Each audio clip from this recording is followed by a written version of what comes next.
Bom dia, gente. Alguém escreveu alguma coisa aqui no chat? Ah, valeu, Thaís. A Eduarda. Não vai participar da aula hoje. Ok. Vocês não podem, quem não participa do Meet, não pode deixar de ver a videoaula gravada. Vocês já viram que eu posto logo aqui na sequência, eu fico fazendo isso, subindo a aula, baixando, né, do Meet pelo e-mail e subindo a aula para o YouTube, né? Eu já gero o link e modifico ali na pastinha do Meet e videoaulas gravadas, lá da unidade 1, tá certo? Só para quem ainda está com dificuldade de localizar isso. Bom dia, José Silva. A gente está começando aqui. Pessoal, hoje a gente vai para a reta final de citologia, tá certo?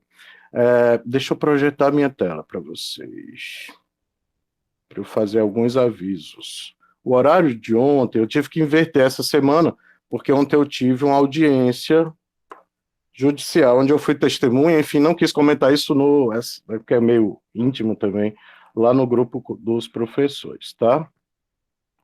Só para me justificar. Mas eu sugeri que vocês utilizassem o tempo para se organizarem com os seminários. Como é que vocês estão nessa questão? Ninguém me procurou até hoje, parece que não estão tendo nenhuma dificuldade, né? Isso que o professor fica entendendo, tá certo? Estou chamando a atenção para esse aspecto, porque está se aproximando, né?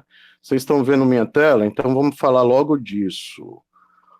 Os seminários, veja, estão numa pastinha, está como uma guia independente dentro de atividades, porque é uma atividade afinal, né? Então eles vão acontecer nessas datas aqui, 22 e 23 de julho, tá? Meio em cima, né? Então a gente tem 15 dias aí para a apresentação dos seminários. A gente vai usar nessa semana os dois, tanto a quinta quanto a sexta-feira, os nossos horários, né, para apresentação dos seminários. E no dia 24, no sábado, eu posto o material que vocês enviaram. Os slides, né, provavelmente vão ser slides que vocês vão utilizar. Eu vou transformar em PDF e fazer essa postagem no sábado, no dia 24, para vocês. Lembre-se, aqui, ó, na guia mesmo, tem os dois capítulos do livro-texto de vocês, o Junqueiro e o Carneiro, que é a bibliografia básica da parte de histologia do curso, da disciplina de vocês. Tem esses dois capítulos aí, eles têm os temas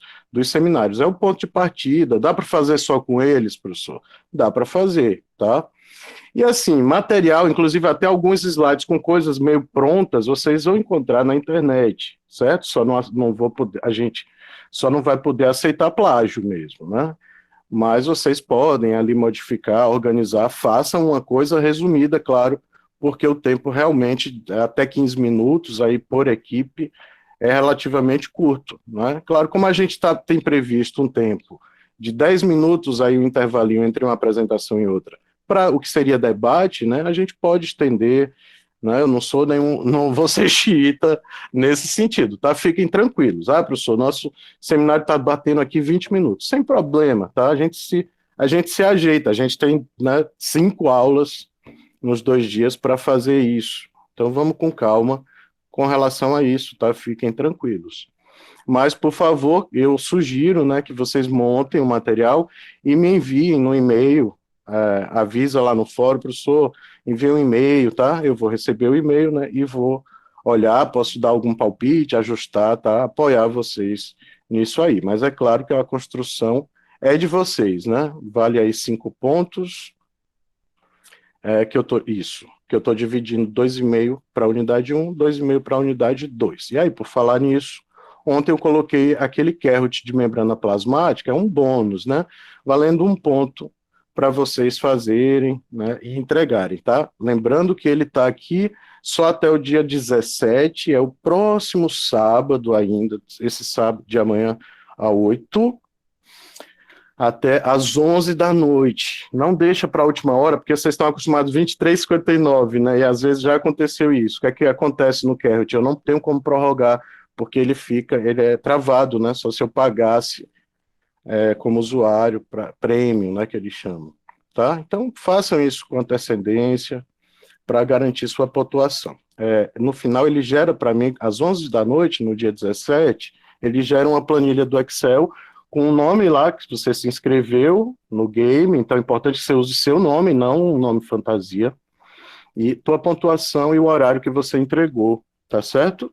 Então fiquem atentos a isso para garantir. Professor, vai ter mais alguma atividade de citologia? Vai ter um formulários Google, que vai ser uma revisão, né, para a prova mesmo, tá bom? A prova, eu acho que é logo depois, né, isso, dia 29, se não me engano, ou dia 30, exato, de julho, tá? Então temos 3 semanas ainda.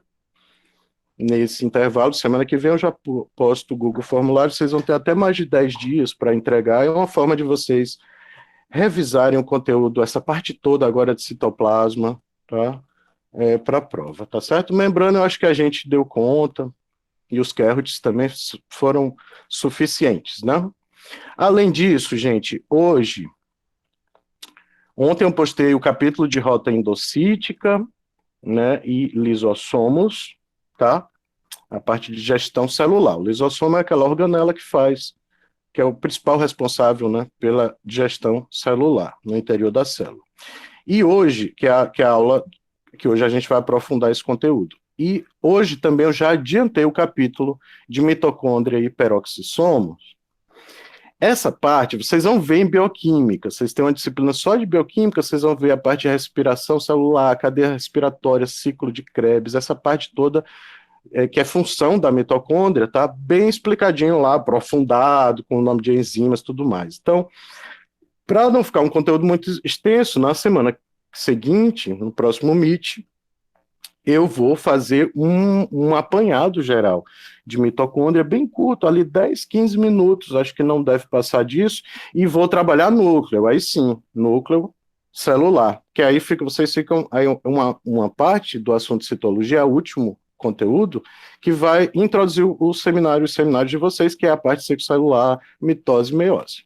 Diferenciação celular também, tem uma equipe, o último seminário é sobre diferenciação celular. E aí a gente entra em tecidos, claro, porque a diferenciação celular, essa equipe vai trabalhar como é que as células, uma célula totipotente, uma célula da medula, por exemplo, né, ela se transforma em diferentes células, né, especializadas do sistema, né? Então, por exemplo, uma célula do sistema nervoso, do tecido nervoso, uma célula do tecido muscular, uma célula do tecido epitelial, né, da pele, e assim por diante, tá bom? Isso para os animais superiores, é claro que a ênfase em zootecnia, a gente estuda a diferenciação celular para entender mesmo a parte dos animais, né, domesticados, tá certo?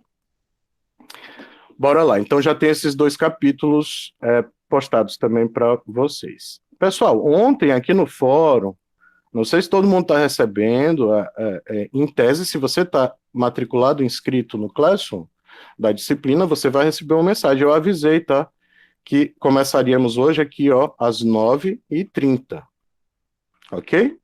Avisei que hoje a gente começaria às 9h30. Fiquem atentos à mensagem do fórum. No lugar de ficar postando, enchendo o mural, que bagunça, desorganiza, na minha cabeça, pelo menos, eu prefiro usar o espaço do fórum, que é esse espaço onde a gente discute coisas, tira dúvidas, é o espaço principal para isso, tá? No fórum tem lá todas as equipes, ó, com a programação dos seminários, certo? Vamos para a nossa aulinha. Antes da gente falar mesmo de rota endocítica, lisossomo, que é o tema da nossa aula de hoje, que é a aula 7, né? Nosso MIT 7, a gente vai falar de transporte vesicular e rota endocítica, né? Retomar um pouquinho o Golgi, os endossomos e os lisossomos. Antes de falar nisso, na aula passada, eu parei nesse ponto aqui, né? A gente fez um intervalo, ficou muito grande, então a gente faltou falar de plastídio. Plastídio, cloroplastos, são organelas exclusivas de células vegetais. Lembram disso? Quando a gente estudou célula vegetal e animal? Então, cloroplasto é um tipo de plastídio. Lógico, quem tem isso são os vegetais, né? Então, para a zootecnia, é um conteúdo, assim, um pouco menos importante, porém, vocês têm que lembrar das plantas forrageiras. Então, vocês estudam os sistemas vegetais. Infelizmente, vocês não têm uma disciplina de botânica. É na disciplina de botânica que normalmente vocês trabalham esse conteúdo. Porém, em citologia, e aí dentro da ementa para dar conta disso, né, dessa parte de célula vegetal, de botânica, a gente contempla aqui na nossa disciplina para o curso de zootecnia, tá? Então vamos ver isso agorinha, retomar isso que ficou faltando, tá?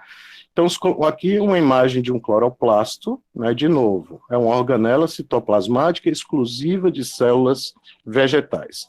É um tipo de plastídeo. Então, vejam a estrutura geral de um cloroplasto, perdão. Ele tem aqui uma membrana externa e uma membrana interna. Então, é mais um tipo de organela citoplasmática que tem dupla membrana, né? Então, uma membrana externa, uma membrana interna. Na mitocôndria também vai ser assim.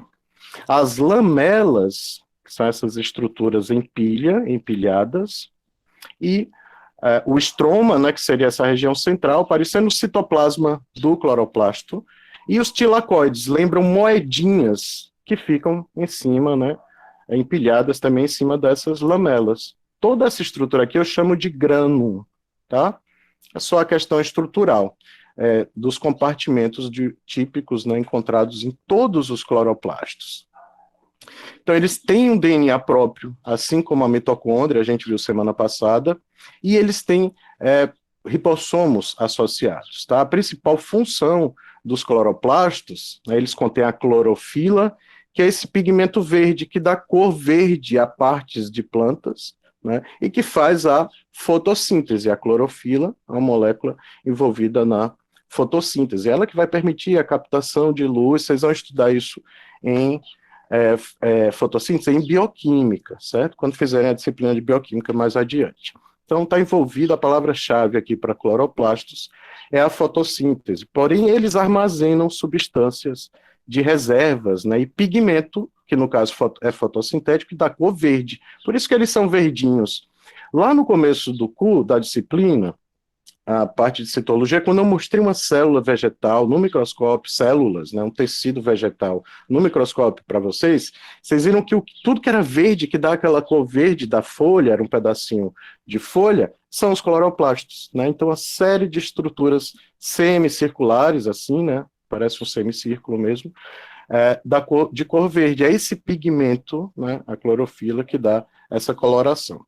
Então, são os principais responsáveis pela fotossíntese. Eu estou usando PDF porque o PowerPoint está num HD que não está aqui comigo, tá? Então, desculpem, às vezes, um pouco essa transição. Um pouco chata. Veja, não só cloroplastos, não só entre os plastídeos, além dos cloroplastos, a gente tem outros plastídeos, né? Que são ou de coloração, os cromoplastos. Então, por exemplo, deixa eu aumentar um pouquinho, professor, essa tabela, para vocês enxergarem melhor. Aqui, deixa eu arrastar ela assim, embaixo do nome gravação. Ficou bom aí, gente? Acho que sim. Isso. Então, vamos ver aqui. Cromoplastos. Cromo é que dá cor, tá? Então, o verde, o pigmento verde, que faz a fotossíntese, função de fotossíntese, está nos cloroplastos, que é um tipo de cromoplasto. Tá? A gente divide os plastídeos em cromoplastos e leucoplastos. Cloroplastos são verdes e têm a função de fotossíntese. Os xantoplastos são amarelos, eritoplastos, troplastos são vermelhos, os feoplastos são pardos, estão muito comuns em algas, tá? Então, para a zootecnia, os mais importantes aqui são os cloroplastos e os xantoplastos. O xanto tem a cor amarela e só tem a função de pigmentação, né? Então, algumas partes e plantas que são amareladas têm esses xantoplastos mais que os cloroplastos, ok? Os leucoplastos são os proteoplastos, os leucoplastos têm pigmento, tá? Então, esses proteoplastos fazem acúmulo de proteína, os oleoplastos de óleos, né, de ácido graxo, gordura, vocês vão estudar em bioquímica, e os amiloplastos, lembra de amido, né, não tem pigmento também, mas acumula amido, e daí o nome amiloplasto.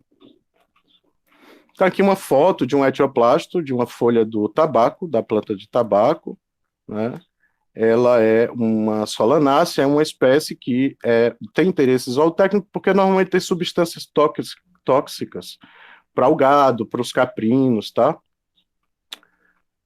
Tem esse interesse, aqui não. Deixa eu... Ai, que chato. Perdão. Vou ter que inverter essa figura, girar. Isso. Vamos ver se agora dá certo. Professor, Aí. Diga, querida. Tem o alguém querendo... Luciano está querendo entrar. Ah, obrigado por avisar, tá? Podem avisar, tá, gente? O superior é muito tranquilo. Fiquem à vontade comigo, por favor, certo? Aqui a gente se organiza, a gente tem mais tempo, né? Lá no médio eu tenho 50 minutos, 60 estourando. Eles já tinham se der um meet de 1 hora. Aqui a gente vai na paz, tem o nosso horário de café daqui a pouco.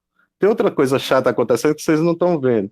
Tem um número como privado me ligando aí insistentemente. Ô, chatice. Um ranço dessa coisa de número então é confidencial. Pronto, já aceitei o colega. Obrigado. Isso, estávamos aqui, para não quebrar a linha de raciocínio. Aqui é um pé de milho, é uma célula, perdão, não é um pé de milho, é uma célula da espécie milho, né, a espécie Zea mais. É o nome científico, né? Então a gente está vendo aqui uma célula inteira, tá, da bainha de uma folha. A bainha é aquelas folhas, a folha do milho laminada, né? A bainha é a porção principal, a lâmina foliar do milho, né? E aqui a gente está vendo ele no microscópio, né, essa célula individualizada da folha, e aqui colorido, né, para ficar mais didático. Então, a célula eucariótica típica, com seu núcleo aqui pintado em roxo, e vejam os cloroplastos, são essas estruturas que estão, eles não são semicírculos aqui, elas são meio alongadas. Como é que eu sei que é um cloroplasto? Eles estão representados aí na cor verde. Veja que quando eu olho no microscópio, o que eu estou vendo em verde aqui, ó, que domina quase o interior inteiro do citoplasma, está na cor um tom mais escuro, né? Quase preto, tá certo? Para você está aparecendo bem preto. É um cinza bem escuro, ok? Isso que vocês estão vendo nos espaços assim é o que seriam as lamelas, certo? Então, claro, quando a gente vê um desenho, uma representação esquemática, a gente vê ali bonitinho organizado, parece que quando você vai olhar no microscópio vai ser daquele jeito. Claro que não, tá, gente? O que eu quero que vocês olhem aqui, reparem, são esses grãos de amido, né? Então aqui, por exemplo, é um amiloplasto. Apesar de ser verdinho, ele tem clorofila, tem algum pigmento fotossintético, mas como eu falei, o que está dominando aqui são os cloroplastos, né? Com a clorofila, pigmentação verde. E o que vocês estão vendo aqui, ó, em amarelo, é a representação das mitocôndrias, que são organelas que fazem a respiração celular. A gente vai falar delas na próxima aula. Lembrar que uma célula vegetal, além da membrana plasmática, olha, que é essa estrutura mais interna, essa linha mais interna, que no desenho também dá para ver, ela tem por fora da membrana a parede celular, que é exclusiva de células vegetais. Aqui mostrando um detalhe do cloroplasto, agora em uma visão mais lateral, né, transversal, as lamelas, o estroma, que é a região central, e os tilacoides, que são essas membranas empilhadas uma por cima das outras, tá? O conjunto delas a gente chama grana. Esses tilacoides, e aí essas, como que moedinhas, né? Empilhadas, a gente chama de grama. Num cloroplasto é muito comum ver gotículas de lipídio representadas. Elas estão aqui, ó, como gotinhas, né? Estruturas arredondadas, coradas numa cor mais escura, né? Um preto mesmo, mais escuro. Então são reservas, né? Amido, carboidrato, ácido graxo e tal, são armazenados também nessas estruturas. Isso, vamos olhar essa célula de elódia, é uma planta aquática, então veja, cada estrutura dessa aqui individualmente é uma célula vegetal, e o que vocês estão vendo verdinho aqui, estruturas semicirculares, são os cloroplastos. Então, claro, quando a gente olha uma folha de qualquer planta, uma folha verde, o que predomina são o que dá esse tom esverdeado, né, de diferentes verdes, são os cloroplastos, são esses tipos de plastídeo. Não vou falar dessa tabela, são substâncias ergásticas, né, que estão presentes nos plastídeos de diferentes plantas. O que eu quero mostrar para vocês, aqui é mais o mesmo, é um desenho, né, agora mesmo um desenho talvez melhor, de visualização e tal, de uma célula vegetal como um todo. E o que eu quero mostrar para vocês... eu vou ter que inverter essa imagem. Tá chato isso. Tomara que seja só essa, isso. Comigo ninguém pode. Todo mundo já viu essa plantinha aqui, né? Então é uma planta conhecida por seu potencial tóxico. Então quem tem criança em casa, animais domésticos, cães, gatos, né, tem que evitar essa planta. Por quê? Ela tem uma substância ergástica, de novo, são substâncias tóxicas para os animais, para os seres vivos em geral, né? Os animais, inclusive nós que somos um tipo de animal, né? Então a Dieffenbachia amoena, que é o nome científico do Comigo Ninguém Pode, tem uma substância ergástica chamada oxalato de cálcio. Está na forma de cristais que são espicoliformes, são como agulhinhas. Então, se você ingerir um pedacinho do Comigo Ninguém Pode, a primeira coisa que dá é parecendo que trava a garganta, como que uma reação alérgica, né, imediata do seu sistema imune a esses cristais de oxalato de cálcio. A estrutura deles, de novo, é em formato de microagulhas, né? Então, além da questão mecânica, né, de ser pontiagudo, eles têm o oxalato de cálcio, né, nesses plastídeos, como uma substância ergástica. Em contato com o olho, com os olhos, né, com a boca, ele pode até perfurar a mucosa, as mucosas, a depender da quantidade de substância que você entrou em contato, e claro, mesmo em pouca quantidade, causa uma forte irritação. Vamos olhar essas agulhinhas, como é que ficam, ó, dentro dos cloroplastos. E aqui, microscopia eletrônica, mostrando esses cristais, né, em uma visão tridimensional, em microscópio eletrônico de varredura. E aqui, pessoal, o slide mais importante, que é para vocês, na zootecnia, uma série de plantas tem substâncias ergásticas, substâncias tóxicas, associadas aos plastídeos. A maniçoba, que é uma parente da mandioca, ou aipim, né, como a gente chama. O barbatimão, que é uma leguminosa. O sorgo, que é um parente do milho, né, lembra o milheto. A Brachiara radicans, que é um tipo de gramínea, muito comum, aí, invasora da caatinga, e o camará, que é uma verbenácea da família das verbenáceas, né, muito comum no campo também, isso cresce espontaneamente, e para caprinos isso daqui é bastante tóxico, tá? O semestre passado eu coloquei uma atividade para o pessoal, como eles tinham mais MIT, né, a gente pôde fazer um estudo de caso mais aprofundado, e eu acho bem bacana para vocês da zootecnia, e eles fizeram uma atividade, né, e aí eu compilei aqui uma tabela com plantas, né, que causam ou distúrbios gastrointestinais, essa cinza escuro aqui, então barbatimão, por exemplo, mil-mil, maniçoba bravo, angicos da vida, o sorgo, então causam distúrbios gastrointestinais nos animais dos criatórios, plantas cianogênicas, então que na presença delas, as pastagens, as forragens no entorno são prejudicadas ou na reprodução, ou no ciclo, né, de crescimento vegetativo, crescem menos, ou mesmo não crescem, as sementes não germinam ali na área. Então esse camará, por exemplo, é uma delas, tá? O trigo morisco, o trigo sarraceno, o barbatimão também tem potencial cianogênico, além de dar distúrbio gastrointestinal para os caprinos, especialmente, e plantas que têm ações mistas ainda pouco esclarecidas, é o caso da braquiária, né, e de uma espécie que a gente chama de cogumelo, do gênero Ramária, mas essa não tem aqui no Nordeste, tá? Então tem efeitos potenciais múltiplos. Bom, gente, dessa parte de plastídio era isso que eu precisava destacar, faltou na semana passada, tá bom? Então, vamos falar agora, retomar aqui a nossa aula 7 com transporte vesicular, que a gente já falou na aula passada da interação entre retículo endoplasmático rugoso e os ribossomos no retículo endoplasmático liso, lisossomos e a interface com a membrana plasmática. Ora, a substância, na maioria das vezes, essa rota endocítica, endo porque é dentro da célula, tá? E esse cítica, além de célula, quer falar também de citoplasma. Isso acontece no citoplasma. Mas tem uma integração com o núcleo, essa rota endocítica. Qual que é a integração entre o retículo endoplasmático rugoso e o núcleo? Lembram? Retículo endoplasmático tem dois tipos, o liso e o rugoso, lembram? Qual é a diferença do liso para o rugoso? Diferença estrutural, assim. Como é que a gente reconhece?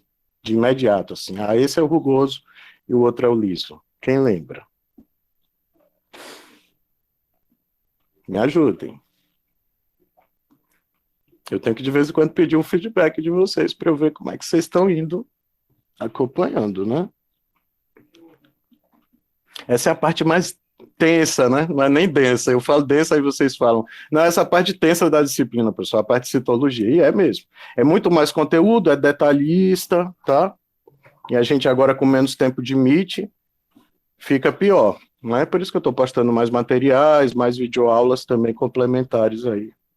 Qual que é a diferença do retículo endoplasmático rugoso e liso?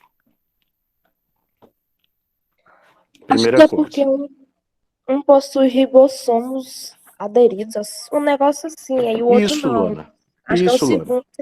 O rugoso, O rugoso. rugoso possui os endossomos. Ribossomos. Qual que é a função do ribossomo, Luana? Lembra? Síntese de proteína. Palavra-chave para ribossomo é fabricar proteína. E o ribossomo é feito aonde? Ele é uma organela do citoplasma. A gente está estudando organelas do citoplasma e eventos, processos que acontecem no citoplasma. Onde é que o ribossomo é produzido? Eu estou querendo mostrar para vocês a integração entre núcleo, que a gente vai estudar a última parte de citologia semana que vem, a integração entre o núcleo, citoplasma, membrana plasmática. Membrana plasmática a gente estudou primeiro. Lembra que eu falei para vocês que a gente ia estudar nessa ordem? Né? Membrana, citoplasma, núcleo. Então, de fora para dentro da célula. O ribossomo tem muito a ver com o núcleo. Por quê? Questão da prova. A prova é simples, mas vocês têm que saber o básico, por favor. Ok, o rugoso tem ribossomos. Por isso o nome é rugoso. A rugosidade dele, aqueles pontinhos, aquelas bolinhas associadas que dão a rugosidade do retículo, são os ribossomos que estão aderidos ali, presos à membrana deles. Agora, onde é que é fabricado o ribossomo? No nucleolo, que é o núcleo do núcleo, aquele núcleozinho que está lá dentro do núcleo. Então, os ribossomos vêm do núcleo, ok? Essa é a interface núcleo, a ligação núcleo, retículo endoplasmático rugoso. Tem os ribossomos que vieram do núcleo, fazem síntese de proteína e o retículo vai armazenar e vai fazer transporte. É o primeiro órgão que vai fazer esse transporte, essa rota endocítica, que é o que a gente aprofunda um pouquinho hoje. Tá? Então, essa é a dica. Ribossomo faz proteína, é produzido pelo nucleolo, que está no núcleo. Semana que vem eu vou falar do nucleolo de novo, né, para vocês. Falei na semana passada quando eu falei de ribossomo. Ok? Então, retículo endoplasmático rugoso com ribossomos, depois liso, depois lisossomo, que faz o final da digestão celular, e aí sim, se é uma substância, um conteúdo que eu tenho que jogar para fora da célula, exportar, então vai sair pela membrana plasmática. Tá? Mesma coisa vai acontecer com endocitose, fagocitose, que é o inverso. É de fora da célula para dentro. A gente estuda isso daqui a pouquinho, depois do nosso café. Tá bom? Eu quis fazer essa provocação no começo só para vocês aterrissarem, senão fica muito chato. Vocês vão ver, eu deixei a aula completa aqui, não dá para fazer no Meet, mas está nos slides o material. Alguns slides eu vou pular, alguns poucos, e outros eu vou só apontar o processo, tá? Mas é aí, vocês têm que complementar. Isso também é para material de consulta, tá? Eu não gosto de falar assim, mas é muito mais para vocês terem um material de consulta quando um dia precisarem, bioquímica, as matérias que têm citologia como pré-requisito, tá, gente? Só para organizar vocês a disciplina, essa parte de citologia, dentro do curso de zootecnia de vocês.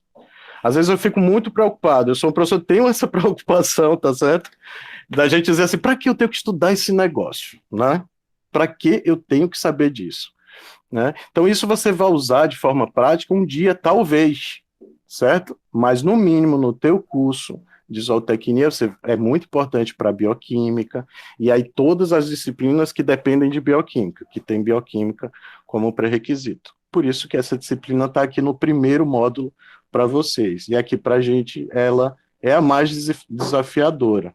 E seria mais a depender do professor, tá? Poderia ser um professor que estaria cobrando muito mais coisas de vocês e uma abordagem mais complexa. Essa aula, de novo, ela tá com 90 slides.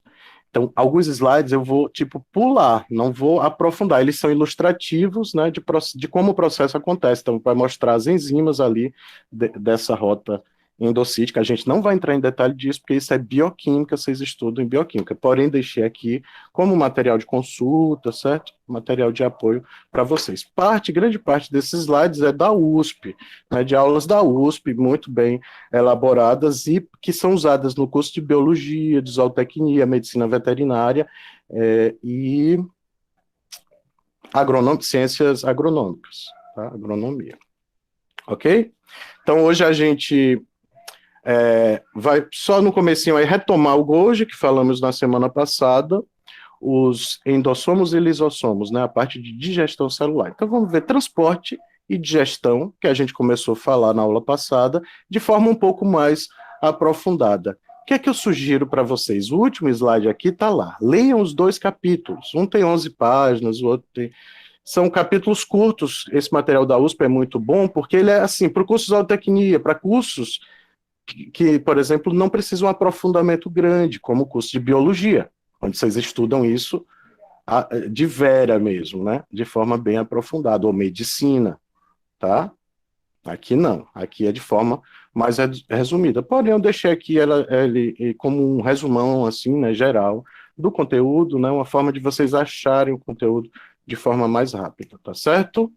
Vamos ter calma, vamos revisar só o que a gente viu, isso que eu estou falando na semana passada. Então, o que eu estava falando agora dessa integração entre o núcleo, a região mais central da célula, o citoplasma, com o retículo endoplasmático rugoso, depois o liso, os sistemas de Golgi, o aparelho de Golgi, a sequência é essa, né?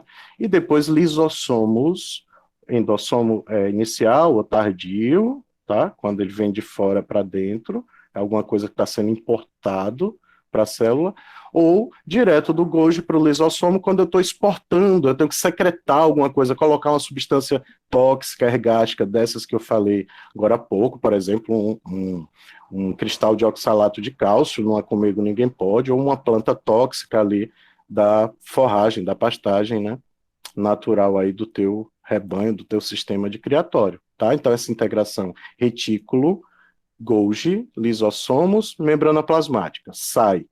Ou membrana plasmática, endossomo inicial, endossomo tardio, lisossomo. Os endossomos são vesículas. É algo que vai ficar, lembra quando a gente falou de endocitose, pinocitose, fagocitose? Lá na parte de membrana, né? Última parte de membrana. Então, engolfar partículas, né? Pode ser partículas sólidas, fagocitose, ou partículas líquidas, pinocitose. Nesses slides aqui eu deixei desenhos, esquemas, né, representações mais complexas disso, até aprofundadas de novo, que vai servir mais como material de estudo. Não vou aprofundar isso aqui com vocês hoje. Isso aqui é o que eu espero que vocês lembrem. É com isso aqui que vocês vão caminhar ao longo do curso, na bioquímica e nas outras disciplinas que dependem de citologia, bioquímica, ok? Então não percam esse slide de vista. Aqui embaixo tem um resuminho, né, deixei a legenda do livro de vocês. Esse mesmo esquema, a professora usou, quem assistiu a videoaula, né, a professora da Univesp usou lá na aula dela, que eu achei excelente, né? Ela tem, às vezes, assim, a aula dela não é tão gostosa, leve de se ver, né? Até porque um conteúdo desse nunca vai ser leve, né? Nunca vai ser assim, eu amo estudar isso. Difícil, né? Poucos alunos vão, tipo, amar, né, os sistemas de endomembrana, celulares, poucos alunos. Mas os esquemas, ela fez muito didático, assim, a sequência didática que ela escolheu é muito boa, tá? E é essa que eu fiz aqui. Então, as funções do retículo, só retomando, sintetizar lipídio, né, gorduras e proteínas. A membrana desse retículo endoplasmático, por isso que a gente chama endomembranas. Organelas do citoplasma, que também tem membrana. Não é a membrana plasmática, mas é um sistema semelhante. Então, na membrana do retículo, por exemplo, é onde é produzido, né, proteínas que estão na membrana plasmática e todos os ácidos graxos, lipídios, né, que são lipídios ou gorduras da célula. Então, o retículo endoplasmático, o complexo de Golgi, os lisossomos, os endossomos, que a gente viu há pouquinho, as vesículas e a própria membrana plasmática, né, elas vão ter essa constituição muito semelhante. Qual que é, professor? Lipoproteica. Lembram? Lipoproteica. Então, tem lipídios e proteínas associadas. O glicocálice, nas células animais, que é exclusivo de células animais, que fica na parte externa da membrana, é que tem carboidrato, tá? Então, a membrana plasmática e todas essas membranas dessas organelas que eu citei agora, elas têm natureza lipoproteica, tá? E o retículo, ele sintetiza a maioria daqueles lipídios também que formam ali a membrana, tanto de mitocôndria quanto de cloroplastos, que a gente acabou de ver agora no comecinho da aula. O rugoso, como foi a Luana, acho, né? Ele é chamado de rugoso, porque tem aqui, ó, esses pontinhos, essas bolinhas pretas, são os ribossomos associados. É ele que está juntinho do núcleo, espacialmente falando, mas coladinho, por quê? Porque o ribossomo veio do núcleo, né, produzido pelo núcleo. Ele captura proteínas, o retículo endoplasmático rugoso captura proteínas do citoplasma, o citosol, né, são sinônimos, e tem proteínas transmembrana e proteínas solúveis. As transmembranas estão parcialmente embebidas nessa membrana do retículo, e as solúveis, elas estão meio que livres, né, no lúmen, no espaço interno aqui do retículo, nessa parte interna, essas caverninhas, assim, do retículo endoplasmático, a parte interna, tá? São essas proteínas solúveis. Só para vocês saberem, certo? Isso aí é nível mais aprofundado. E o retículo endoplasmático liso? Bom, estruturalmente, eu reconheço porque eles não têm os ribossomos associados, tá? Diretamente a eles. Né? Aqui algumas microfotografias de microscopia de varredura. E aqui mostrando o rugoso, não dá mais um, tá? Desse lado e desse, e o liso aqui no meio, ó. Então ele é liso mesmo, o nome já diz, não tem esses pontinhos, essas bolinhas que são os ribossomos associados.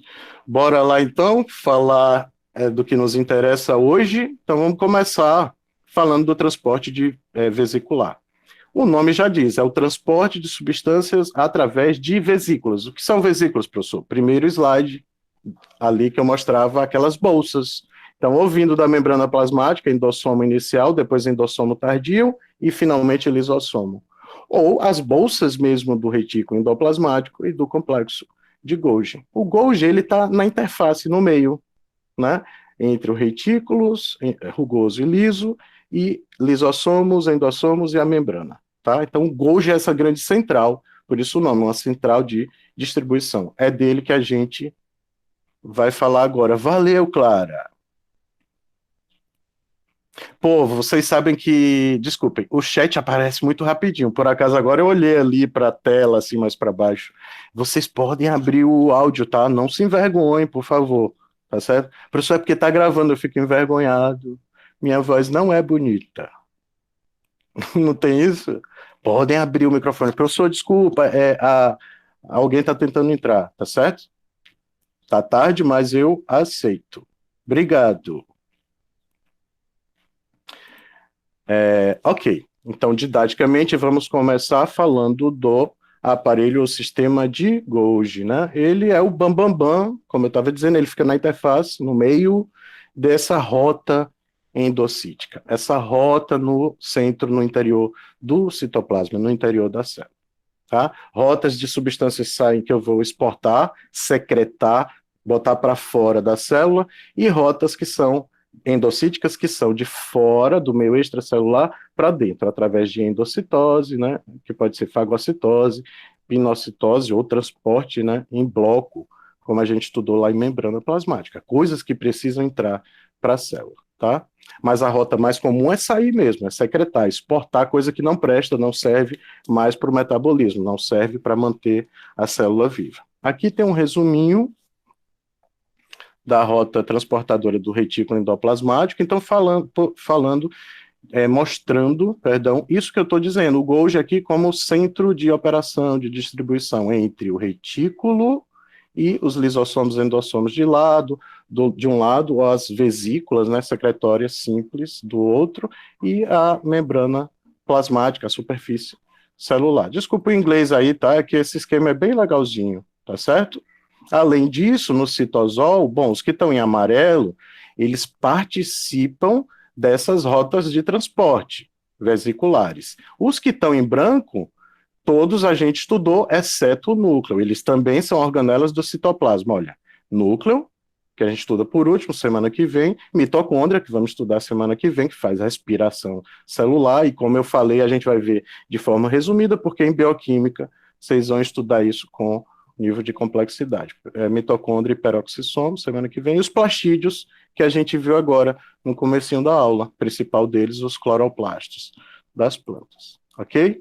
Vejam esse esquema, que ele mostra direitinho esse processo de transporte vesicular de fora da célula para dentro ou de dentro para fora. Isso é a nossa rota endocítica, tá? Aqui falando da função do aparelho de Golgi, né, mostrando a estrutura dele, já falei disso tudo semana passada, né, grande parte dos carboidratos que são produzidos aqui no Golgi, eles vão se tornar oligosacarídeos, né, e lipídios, que o retículo endoplasmático vai enviar, por exemplo, para compor a membrana plasmática, tá?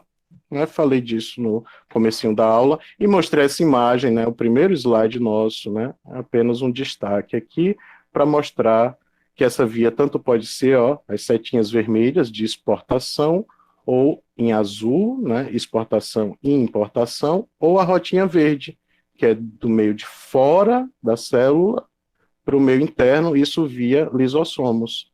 Antes de fazer a digestão celular do lisossomo, a gente tem um endossomo inicial, tá em inglês, tá? Early endossome, ou late endossome, que é o endossomo tardio, maduro, tá? Antes de mandar para o lisossomo. Então, o endossomo é uma vesícula, é uma bolsa, tá? E a gente tem essas vesículas secretoras mesmo, né? Que podem diretamente do Golgi transportar substâncias que precisam sair da célula rapidamente, sem atravessador. O lisossomo é um grande atravessador, mas é nele que reside a sede da digestão extracelular. Alguém escreveu alguma coisa? Eu não vi não, gente. Por isso que às vezes tem que melhor falar, tá bom? Ah, ok, Francielto. Não, tranquilo, Francielto. Não deixa de ver a gravação, tá? Mesmo que o assunto seja insuportável para ti, senão é complicado para vocês ficarem só na leitura. Ou pelo menos leia lá os 2 capítulos resumidos da USP, que está lá no Classroom de vocês. É o último conteúdo que eu postei, os 2 capítulos. Tranquilo, gente? Toda essa parte aqui estrutural, de posicionar as coisas, acho que fica melhor na cabeça de vocês assim, tá? Lendo realmente...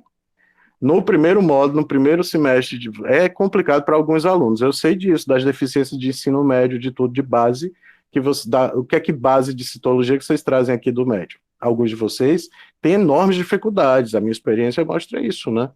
Então, acho que não é diferente com essa turma, certo? Já falei da face cis e face trans, né, do complexo de Golgi na aula passada, só uma questão estrutural, aqui mostrando ele em microscopia eletrônica, essas bolsinhas achatadas, é assim que a gente reconhece. Ah, professor, lembra muito o retículo. O retículo é mais reticulado, disforme. O Golgi, ele é bem definido. Fica a dica para a gente diferenciar, né, uma coisa da outra. Lembrar que o cis é a face de entrada do Golgi, essa parte aqui, e o trans é a saída. Elas estão elas estão ligadas, né, nessa estrutura central aqui, que é as cisternas medianas, essas bolsinhas, né, uma em cima das outras. Falamos de tudo isso semana passada, tá? Então, a porção cis, que está voltada para o retículo endoplasmático rugoso, a média, que está entre a cis e a trans, né, ela só faz o processamento, e a face trans do Golgi, que é voltada para fora, para a membrana plasmática. Ela está de cara para a membrana plasmática, trans. E o cis, ela está de cara para o retículo endoplasmático rugoso, né? Lembrar de novo, o Golgi é o miolo ali, é o grande centro de distribuição, é o correios do citoplasma celular. Fica melhor assim? Então, essa comunicação entre essas organelas vai ser feita muitas vezes por meio de vesículas de transferência, que é uma outra forma de dizer. Já falei de tudo isso aqui, deixei só como apontamentos, tá? Esse Golgi, por exemplo, a gente em células especializadas em secreção. Então, células do sistema sebáceo, glândulas sudoríparas, né, produzir suor, tá? Elas vão ter enzimas digestivas, né, pâncreas, secretando insulina e tal. Elas vão ter bastante complexo de Golgi, né, lá no intestino também, para produzir muco, que é rico em polissacarídeos, tipos especiais de carboidrato, né, para digestão. Elas vão ter bastante complexo de Golgi. Já acabei de falar disso, do cis e do trans, aqui só mostrando a imagem. Isso aqui é o núcleo, a membrana do núcleo, a carioteca. Isso aqui é o retículo, tudo isso aqui é o retículo endoplasmático rugoso. Veja que não é definido como o Golgi, o que eu dizia. O Golgi a gente reconhece ele, porque ele está bem, um formato mais definido, as pilhas, né, bem empilhadinho, umas em cima das outras. A rota de saída e de entrada, que eu acabei de falar, então o Golgi ele é bidirecional, ele atua nas duas direções, né, tanto para exportação de substâncias, quanto a importação de substâncias, primeiro slide, e esse outro agora há pouco, aqui mais do mesmo, tá, mostrando a realocação, e alguns receptores envolvidos, né, enzimas envolvidos, receptores de membrana, vão estudar isso em bioquímica. Aqui é um exemplo mais para a saúde humana, tá? Mostrando a integração do complexo de Golgi com o núcleo, então para algumas substâncias, drogas, né, remédios, medicamentos como a brefeudina, que vai fazer a ruptura do Golgi, vai rasgar o Golgi, né? Então impedir, por exemplo, a secreção, a liberação de substâncias tóxicas no corpo. Isso é mais para a medicina veterinária, mas eu quis deixar aqui como um exemplo de aplicação na área de saúde animal, tá? A saída do retículo endoplasmático como um controle de qualidade, ele faz o controle, uma logística de controle de qualidade de proteínas, né? Proteínas algumas muito importantes lá para a membrana, constituintes da membrana plasmática, pode ser aquelas proteínas transmembrana, né? As que facilitam o transporte passivo, lembram? São carreadoras. Aqui, resumindo o processo, né, é mais do mesmo, eu até pensei em tirar essa figura, só para mostrar que o trânsito ele fica assim, voltado para a membrana plasmática, ele fica assim, o núcleo está aqui embaixo, então essa abóboda, né, côncavo assim, tá? Mostrando a disposição entre o cis e o trans, aqui embaixo o cis, e aqui em cima o trans. De novo, o cis coladinho no retículo endoplasmático rugoso, e o trans voltado em direção à membrana plasmática. Aqui essa imagem, ela é mais didática para alguns de vocês, pela posição, né? Eu entendo, assim, tem gente que tem um pouco de dislexia, ou muita dislexia, enfim, ou tem toque com negócio de ângulos, né? Essa imagem talvez é melhor de ver. Para dar aula não é tão interessante, fica pouco, na tela inteira, fica muito reduzido, mas eu posso ampliar assim e mostrar o processo, né? Desde o retículo, passando pelo Golgi, face cis, de entrada, face trans, de saída, voltada para a membrana plasmática, e entre elas aqui a face trans do Golgi, pode passar por lisossomos, endossomos, na rota endocítica, ou pode ser partículas que estão sendo importadas, né, vindo de fora da célula para dentro, diretamente para o complexo de Golgi através dessas vesículas transportadoras. Aqui a parte de bioquímica, não vou falar disso, certo? São as cadeias de oligosacarídeos produzidas no Golgi, vocês vão estudar lá em bioquímica, os carboidratos, algumas nas proteínas transmembrana, que a gente estudou em transporte ativo ou passivo, do ponto de vista bioquímico. Já falei, né, de cis e trans, aqui são detalhes, né, estruturais, mais específicos, na forma mesmo mais estrutural, de organização. Isso aqui é mais para biologia, medicina veterinária. Os processos de corantes, né, alguns corantes que a gente pode utilizar para identificar não só o Golgi, quanto algumas enzimas envolvidas, né, também uma parte mais aprofundada para os cursos de biologia e medicina. E aqui falar dos carboidratos de membrana, voltados, né, para fora, para fora da célula. Lembra como é que é o nome disso? Onde é que eles vão estar? No glicocálice. Então, se tem glicocálice, está na membrana externa, na parte externa da membrana plasmática, se tem glicocálice, com certeza é célula animal. Célula vegetal não tem glicocálice. Qual a função da glicosilação, tá? Então é mostrando como é que essa produção de carboidratos vai acontecer, né? A maioria dessas funções ainda são desconhecidas pela ciência, mas é uma área de pesquisa em biologia, zootecnia, medicina veterinária em franca expansão. E o que se procura ver hoje, assim, falando de estudos mais recentes, de ponta, né, é como é que a gente pode tornar uma glicoproteína dessa mais resistente à ação de proteases, né? Proteínas ali na membrana plasmática, por exemplo, na membrana de alguma dessas organelas que são feitas também, tem membranas, né, endomembranas próprias. Isso é importante para a parte de bioquímica, então, claro, para várias doenças de interesse, né, na zootecnia, para os animais, e também na parte de saúde humana, claro, né? O fato é entender melhor como é que é a regulação dessas proteínas, desse processo de glicosilação através dessas rotas endocíticas, tá?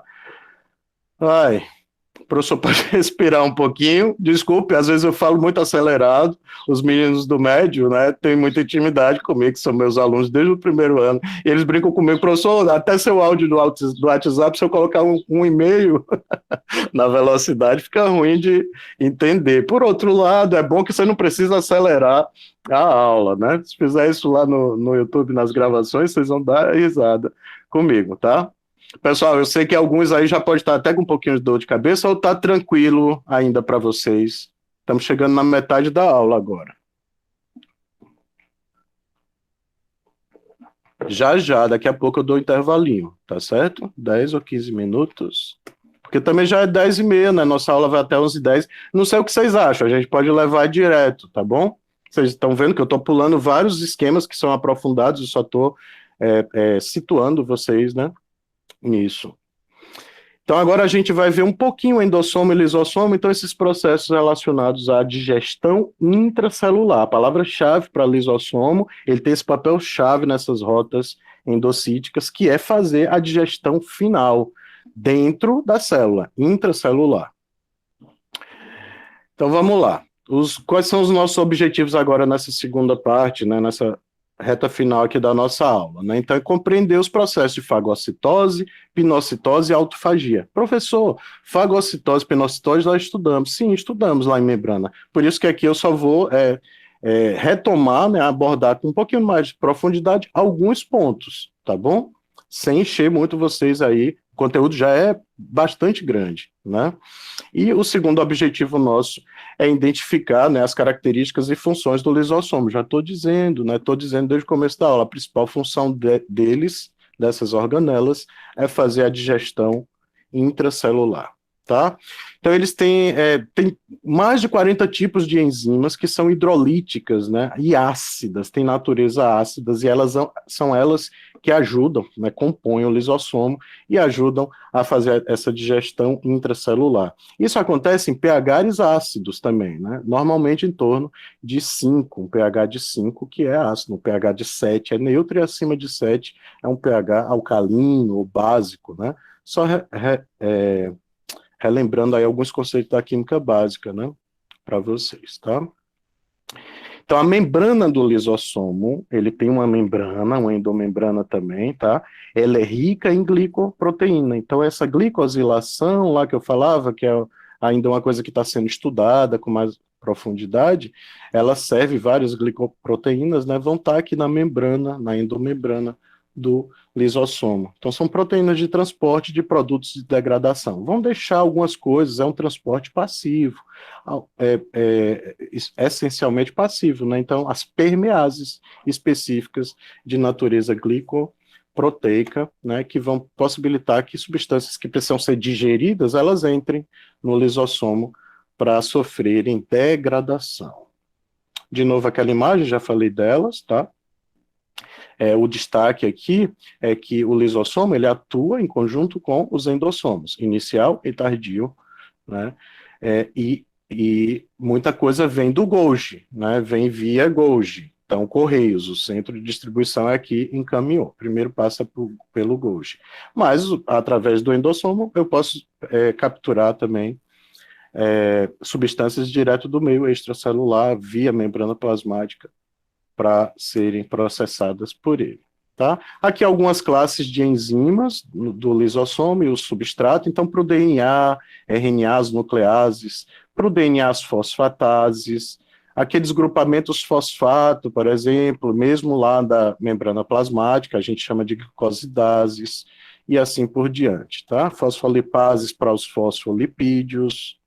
Então, tem enzimas aqui importantes. A função principal, de novo, é a digestão intracelular. Ele vai quebrar os restos, né, intra e extracelulares, destruir micro-organismos, né, patogênicos que foram fagocitados, né, que a célula, opa, vem você aqui. Ela não faz isso aí com o coronavírus da vida, né, porque ela sabe que vai se dar, ou ela sente que vai se dar mal, tá?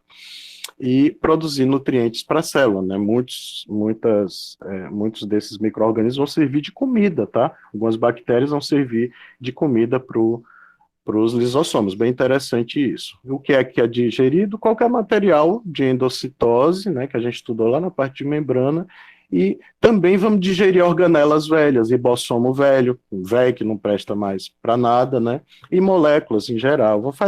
O lisossomo faz uma reciclagem, né?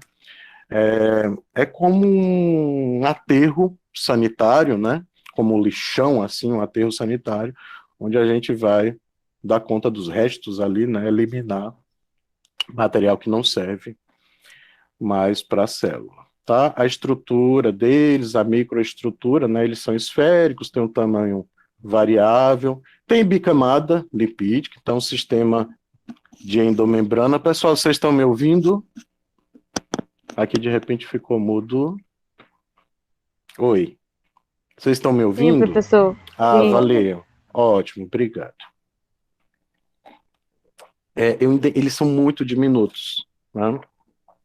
Apesar de ter um tamanho variável, mesmo os maiores lisossomos são muito menores que um Golgi, que um retículo. Então, se já era difícil para a gente enxergar um Golgi, né, um retículo, uma mitocôndria, às vezes até o núcleo da célula, que é grande, né, em relação às outras organelas, o lisossomo é muito pequeno, tá? Menor que ele é só o ribossomo, né, que realmente são pontinhos, bolinhas. O que é que faz? Um teste chamado fosfatase ácida, né? Esse teste é que permite a gente identificar os lisossomos nas células, né?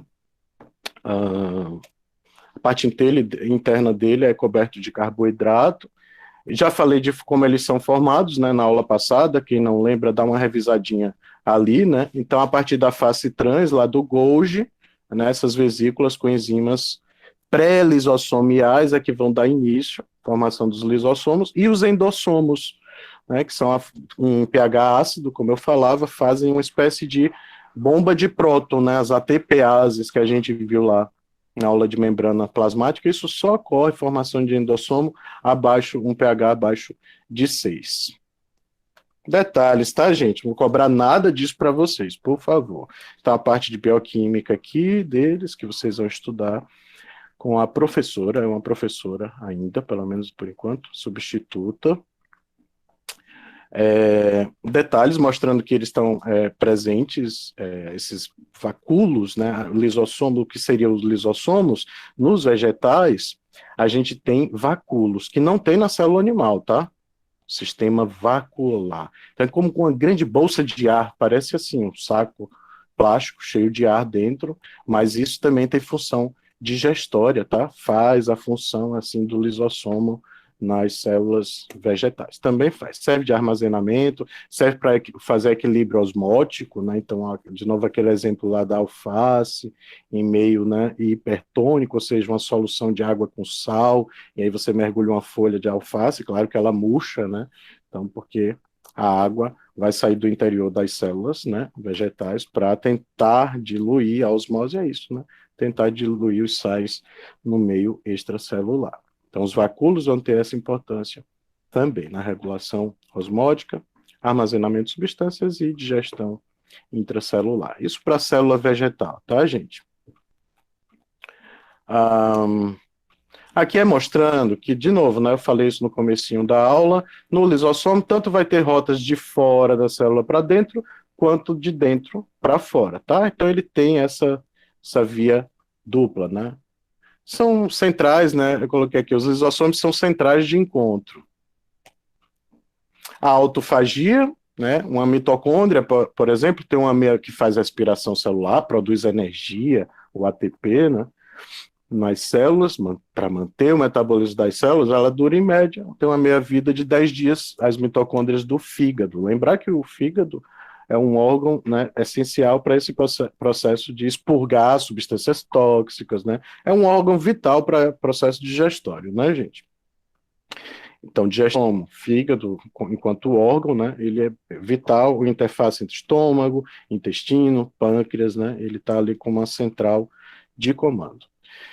O processo de autofagia, né, então ela começa com o empacotamento de organelas por membranas do retículo, né, que vão se autodigerindo, autocomendo, elas se autodestroem, né, e se fundem com os lisossomos para que o lisossomo faça, lembra que eu falei que o lisossomo pode fazer digestão de organelas réias, assim, velhas, idosas, né, que não servem mais. Então, esse lixo, ele que vai dar conta, isso é a autofagia. Seria a nossa hora do café, o que vocês acham? Posso mandar bala? Ou querem dar um intervalinho? Por eu pode seguir, eu não sei os outros. Bora seguir, falta pouca coisa, tá bom? Já libero vocês. 10h35 para mim aqui. Então vamos para a parte 2. Né? Já falei de algumas coisas aqui dessa parte. Né? Então, reconhecimento de proteínas no Golgi, né? Que vão exportar proteínas para lisossomo, para membrana plasmática, algumas daquelas proteínas transmembranas, permeases, que fazem o transporte passivo, ativo, né? Como é que essas proteínas do lisossomo elas são reconhecidas no aparelho de Golgi? Pessoal, isso aqui é tema que na zootecnia, em geral, o professor não trabalha, tá bom? E, de novo, vocês vão ver, ó, a maior parte é bioquímica. Eu não sei se a professora de bioquímica, essa substituta, trabalha nesse nível de abordagem, então eu quis deixar esse material aqui para vocês. E falar de uma coisa chamada clatrina, né? Então, a enzima, talvez a enzima principal aqui, a enzima lisossomal, é diferente, né, separada de outras proteínas do Golgi, tá? Então, a proteína receptora ligada à membrana que reconhece uma enzima chamada manose 6-fosfato.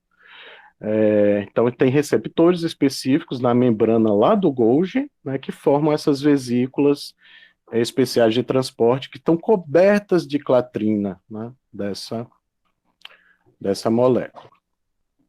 Aqui a síntese mostrando a rota bioquímica, a síntese desse marcador, a manose 6-fosfato.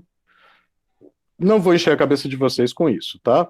Aqui alguns defeitos da enzima acetilglicosamina, causa algumas doenças em animais de criatório, isso é mais da medicina, por isso é mais estudado na medicina veterinária. E aqui um resuminho de como acontece essa síntese de enzimas dos lisossomos. Lembrar, primeiro, pode ser a partir do ribossomo, então as pré-enzimas, né, a primeira parte da estrutura da enzima é feita no ribossomo. Lembre, ribossomo faz essencialmente síntese de proteína. E o que é uma enzima, quimicamente falando? Enzima é um tipo de proteína, é um tipo especial de proteína. Diga. Tem alguém com o microfone aberto, pessoal. Aí eu achei até que estava conversando, tentando falar aqui. Vejam aí.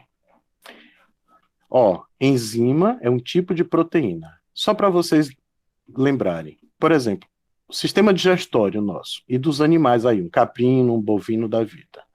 A primeira enzima digestória está na boca, na saliva. Lembra qual que é o nome dela?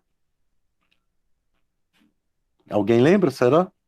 Pitialina ou amilase salivar. Ela é a enzima que começa a quebrar os amidos. Então, quando você come um pão, um pedaço de pão, de biscoito, um mingau que você está tomando, enfim, qualquer coisa que tenha carboidrato, uma bala que você estiver chupando, ela é que começa a quebrar, não vai quebrar na glicose, mas ela começa a quebrar o amido. Tá? Amilase salivar. Então, isso é feito a partir, é uma forma de síntese a partir dos ribossomos, que fazem síntese de proteína, e toda enzima é proteína, mas nem toda proteína é enzima, ok? Então, enzimas são um tipo especial de proteína. É isso que eu quero que vocês lembrem.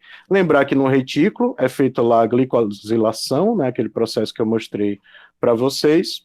No Golgi, na rede cis, na face cis, adiciona aquela manose 6-fosfato, que eu acabei de falar, e na rede trans pode fazer aquelas que vão servir de ligação para receptores de membrana, por exemplo, para reconhecer um vírus, um coronavírus da vida, uma bactéria qualquer, reconhecer outras enzimas que precisam entrar na célula, enfim, tá? E os endossomos, que, como eu disse, trabalham em pH ácido, entre 5 e 6 no máximo, e vão fazer um desligamento desses receptores e assim ativar as enzimas. Tudo isso aqui é bioquímica, tá? Eu só quis pontuar para vocês. Então, mostrando, né, essas possibilidades, né, desde o retículo endoplasmático, depois o Golgi, o cis e o trans, face cis, aqui em verde, depois a face trans em rosa, e finalmente aí os lisossomos. A endocitose, a gente falou na parte de membrana, né? Ela pode ser uma fagocitose, quando, por exemplo, ingestão de micro-organismos, né, vivos, uma bactéria, um vírus, um fungo, né, um microfungo, então via fagossomos. Fagocitose, partículas sólidas, podem ser micro-organismos, mas podem ser moléculas, partículas, pedaços, né, de moléculas, macromoléculas, tá? Então aqui, por exemplo, é uma hemácia alteradas, né, por um macrófago, que é uma célula do sistema imunológico, tá? Então, reconhecendo algum micro-organismo estranho que o sistema imune da gente precisa se defender. Em amebas, por exemplo, tem os pseudópodos, esses falsos pés aqui, ó, ingerindo, comendo, né, uma bactéria viva. Então, vem de fora para dentro, né, forma envolve a bactéria e vai formando esse saco, uma estrutura vesicular, né? É uma célula fagocítica. Tá? Os macrófagos do sistema imune têm essa mesma conformação, né? Uma célula do sistema imune que vai fazer fagocitose.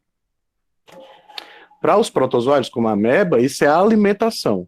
Para o nosso corpo, e de uma cabra, de um boi, etc., é o sistema imune, defesa. É uma defesa corporal. Falamos da fagocitose para partículas sólidas, e agora pinocitose, para ingestão de fluidos, né, solutos, partículas líquidas em pequenas vesículas, aí em torno de até 150 nanômetros de diâmetro. Isso é muito pequeno, né? Então, a célula realiza uma pinocitose constantemente, né? As células que estão envolvidas nisso, e aí tem essa rota endocítica, exocítica, então coisas que vão ser importadas para a célula e coisas que vão ser exportadas. De novo, aqui a importância da clatrina. Então, essas vesículas pinocíticas se formam a partir de fossas, né, que são cobertas por uma proteína especial, que há pouco eu falava para vocês, que é a clatrina que está lá na membrana plasmática. Como que ela avisa, né? Olha, vai acontecer uma pinocitose. Aqui é a estrutura da clatrina. De novo, não sei se a professora de bioquímica vai trabalhar isso com vocês, então estou trazendo aqui para vocês, que eu acho ela bem bonitona, pelo menos para a gente olhar e dar uma relaxada. Alguns vão achar feio, né? Mas eu acho assim, estruturalmente é linda essa proteína. A formação da vesícula pela clatrina, ela forma essa capinha, tá, gente?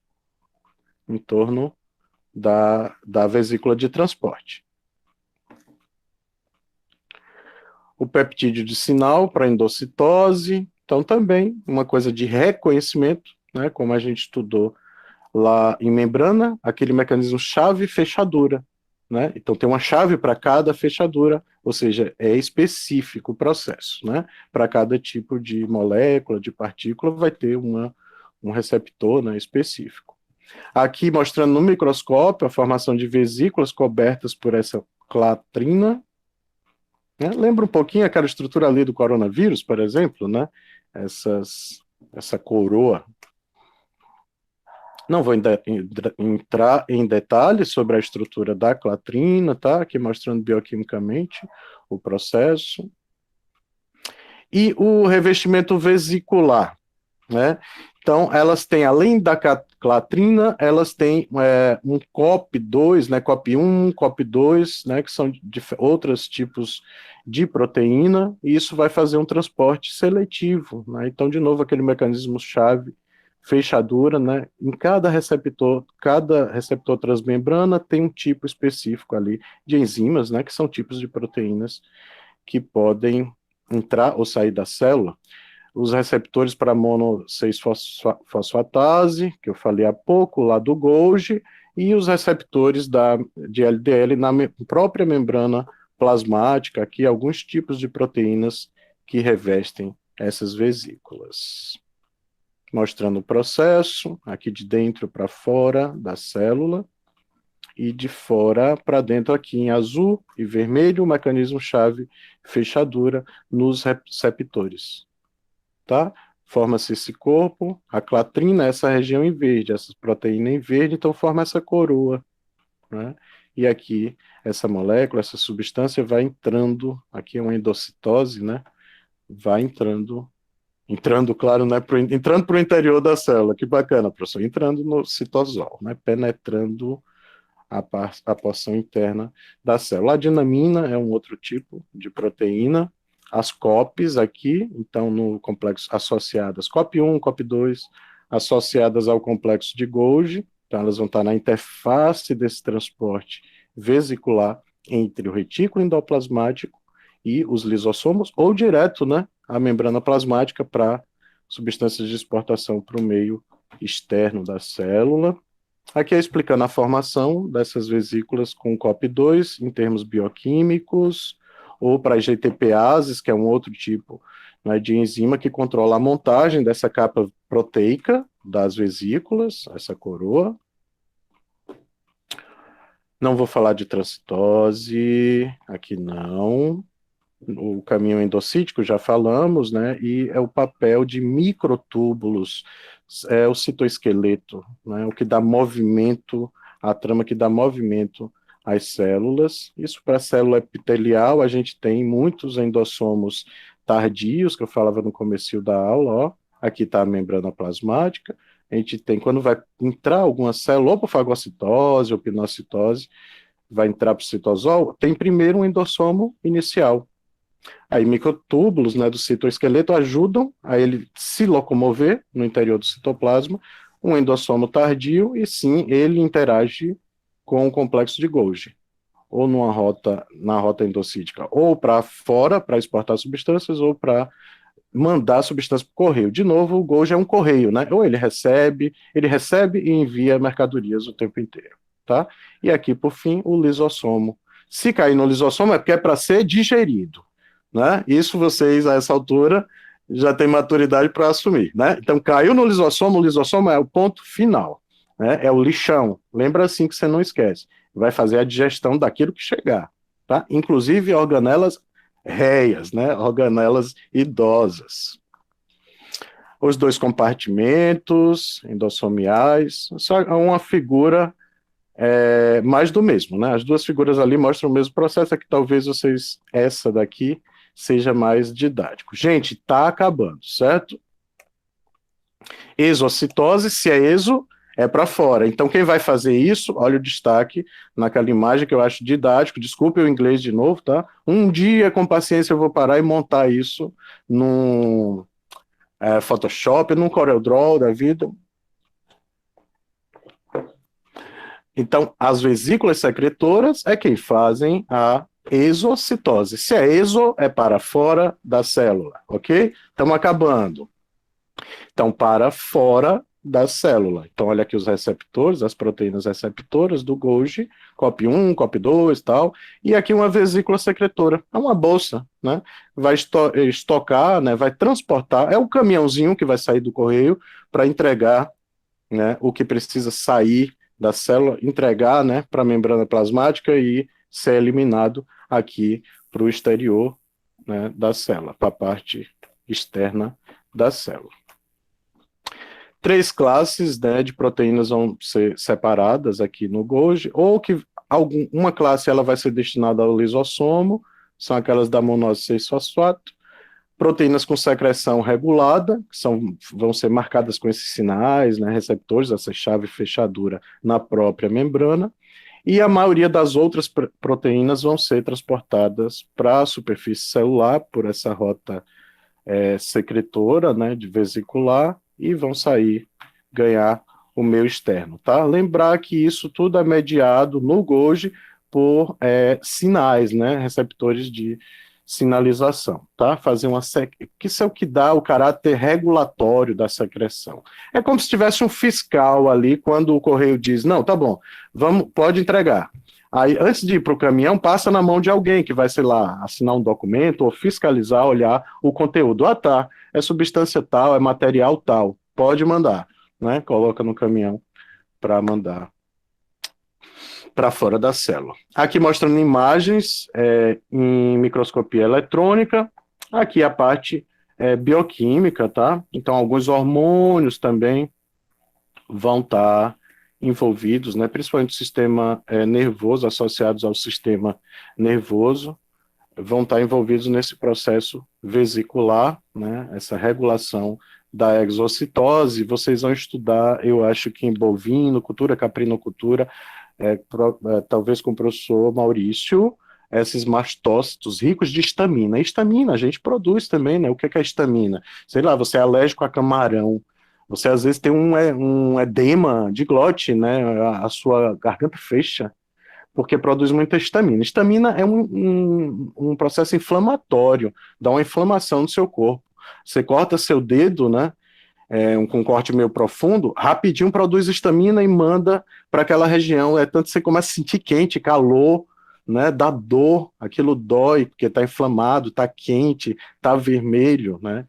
Então a histamina vai fazer muito isso, tá, gente? Vocês vão estudar isso por aí nas disciplinas especializadas do curso de vocês. Aqui mostrando a integração espacial, núcleo, Golgi, como um grande correios, ali um centrão de controle, e os processos de exocitose. Aqui isso numa célula do tecido nervoso, mostrando que isso acontece até nas sinapses, né, na transmissão do impulso nervoso. Transcitose, não trabalho com vocês, tá bom? É uma parte mais aprofundada, tinha 2 slides dela atrás aí um pouquinho, a transcitose aqui no sistema nervoso, e finalmente os mecanismos moleculares integrados, né? Agora de novo, sim, aquela figura inicial mostrando que tudo isso aqui é rota, são organelas que compõem essa rota dita endocítica, que acontece, né, esse transporte que acontece no interior das células. Tudo isso que é branquinho aqui não está envolvido nessas rotas de transporte, armazenamento e secreção de substâncias. Porém, são outras organelas citoplasmáticas, núcleo, mitocôndria, peroxissômio e plastídeos, que a gente viu, né, os cloroplastos, etc., hoje no comecinho da aula. Tá certo, gente? Deixei aqui mais algumas imagens mais específicas, mostrando, por exemplo, a entrada do vírus HIV nos linfócitos, que é uma célula especial de defesa do nosso corpo. Então, esse mecanismo chave fechadura, né, de reconhecimento na membrana celular mesmo, tá, no glicocálice. Essas pontinhas em azul aqui são carboidratos, tá, mostrando o HIV. Deixa eu só dar um zoom aqui, pra vocês olharem. No microscópio a gente vê ele assim. A gente estuda, vê aquele capsídiozinho, aquela, né, estrutura bem, o desenho, né, esse aqui.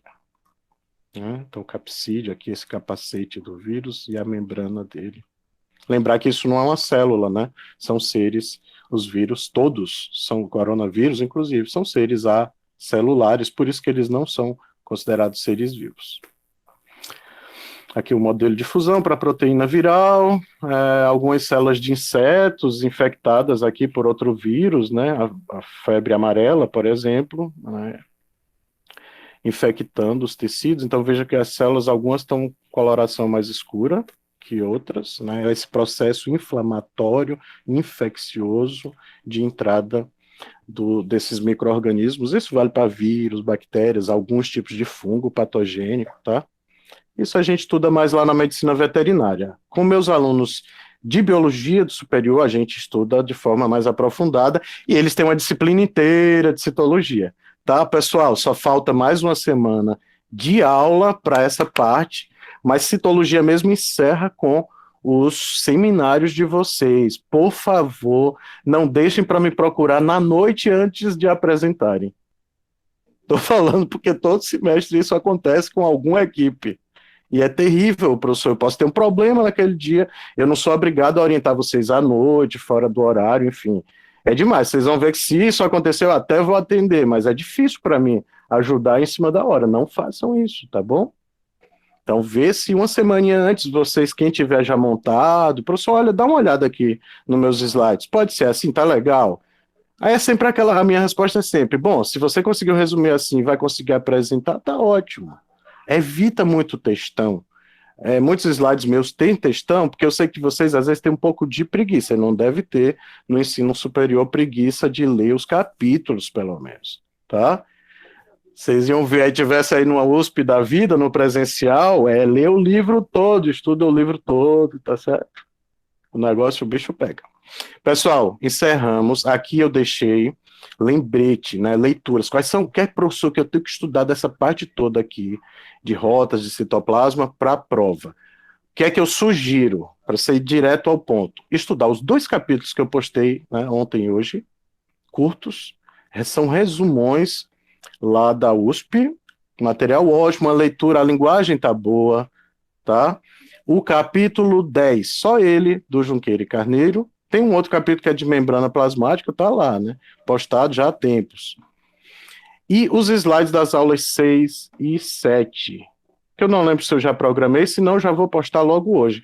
A 7 é essa de hoje e a 6 da semana passada. Tem um link aqui que você clica, vou fazer isso, e ele vai direto para a disciplina da USP. Opa, aqui ele está dizendo que não pode. Mas enfim, você copia ele aqui, cola no seu navegador, tá? Tá resumido também lá, tudo isso aí bem didático, animadinho, você vai clicando nas setas, para quem quiser realmente estudar com nível de aprofundamento melhor. Se não, os 2 capítulos da USP, o capítulo 10 do Junqueira e Carneiro, e os slides aqui, tá? Vocês vão se dar bem na avaliação, eu tenho certeza. Não acumula assunto. As atividades estou recebendo até amanhã, tá, gente? As que estavam passaram prazo. E a atividade 4 vocês têm, que é o Kahootzinho também, já fizemos ele online. Vocês têm até o próximo sábado. É para revisar mesmo, para a provinha. Tá certo? Assine o nome completo de vocês no chat.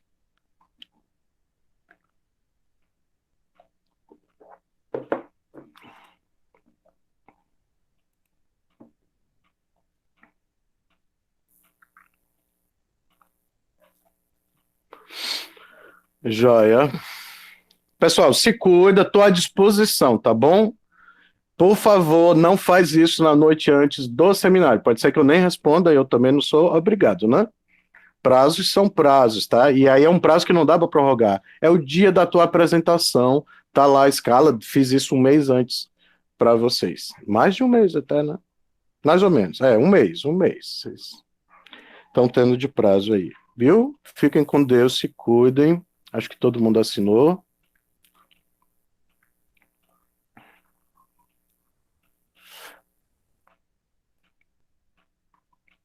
Ok. Show. Então, tchau, tchau para vocês. Quem já assinou já pode ir saindo.